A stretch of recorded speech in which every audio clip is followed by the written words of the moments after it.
We've already seen a lot of videos. I've played a lot of it myself, and we got a lot of improved gameplay, a lot of things happen. Tell us a bit more about what's coming out of that with the cars. I mean, you've seen a lot of the features that they've covered today. We've got the co-op championship, which is a really big one, because a lot of people really want to race against a friend, head-to-head teammate.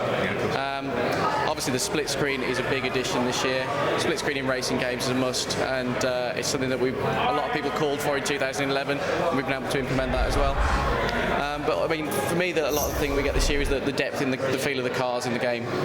There's a lot more depth to the way the cars drive, and it will allow players to sort of really learn the driving model and improve and sort of experience the tyre wear, the fuel usage, and obviously KERS DRS. And of course, it's not just the physics, it's the aesthetics as well. We've seen the steering wheels and the improvements of them and how they've all changed. Also seeing on the tracks that the curbs are slightly different as well. They're a lot more predominant. How much work has gone in from the teams to give all this information to you to develop the game? I mean, all of the cars go back to the teams for approval. So the cars are obviously as realistic as we could possibly make them, and the teams are happy that we pass the quality that they expect. Track-wise, we get people who've driven the tracks to give us feedback as well. So Anthony Davidson obviously knows the tracks very well, and he's given us a lot of feedback. So he'll often say that curb there is not quite right, this curb's not right. And also, we're speaking to Gary Pafford. He's been in a few times, and it's all invaluable. We pick up a lot of things just from people who tell us because they've driven the circuits. There's only so much you can get from reference material. Obviously, we've had a lot of feedback from the community who've been playing F1. Of course, a lot of them have been invited to the event here today from the competition you ran. How much have they helped develop this new game from the car handling point of view, from the game? How has it all been? It's completely invaluable. I mean, we all read the forums, we all take on board what people say, and as you say, we've had the community event prior to this one, and there's always time to make changes and adjustments based on what people give us as feedback, because you do get very close to the project, so it's always nice to get a fresh pair of eyes on it, basically. And I mean, today the feedback's been immense, absolutely brilliant. Something I'm currently working on is just tweaking the pad controls a little.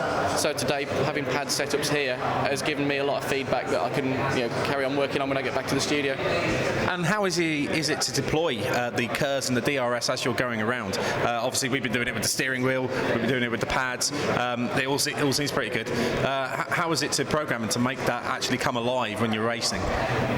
I mean, the two systems work exactly as they do in real life in the game. The rear wing reduces downforce and reduces drag. The car's more skittish. You actually feel the car lighten, the weight and the force feedback lightens, and the KERS works in exactly the same way as it does in real Formula One. The two systems, when you first start playing the game, people find themselves sort of fumbling around a little bit, or generally forgetting to use them, and then when they do unleash them, it tends to end in tears. But when you get the hang of it, they add so much more to the game as well. I mean, they're so fun to use, and you often find yourself in an overtaking manoeuvre where there's somebody got some KERS left, you haven't got KERS, or you've got the DRS and you've got the run on somebody, or there's somebody behind you who's also got it, and it just adds so much more to the game. It's really enjoyable features.